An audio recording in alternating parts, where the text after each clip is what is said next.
পায়ের সমস্যার জন্য যারা বসে সিজদা দিতে পারে না তাদের চেয়ারে নামাজ পড়ার নিয়মটা কি? যারা বসে সিজদা দিতে পারেন না কিন্তু দাঁড়াইতে পারেন আর বসতে পারেন, তারা দাঁড়িয়ে নামাজ শুরু করবেন এবং চেয়ারে বসে রুকু করে সিজদাটা দিবেন যদি সিজদা করতে না পারেন নরমালি।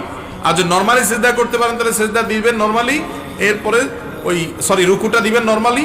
সিজদাটা দিতে অসুবিধা হলে বা বৈঠক সিজদা থেকে উঠা বসা করতে অসুবিধা হলে চেয়ারে বসে ইশারায় তিনি একটু মাথা ঝুঁকায় সিজদার নিয়তে আল্লাহু আকবার বলে মাথা ঝুঁকায় সুবহান রাব্বিল আলা পড়বেন, এরপরে আবার আল্লাহু আকবার বলে উঠে বসবেন বসার নিয়তে।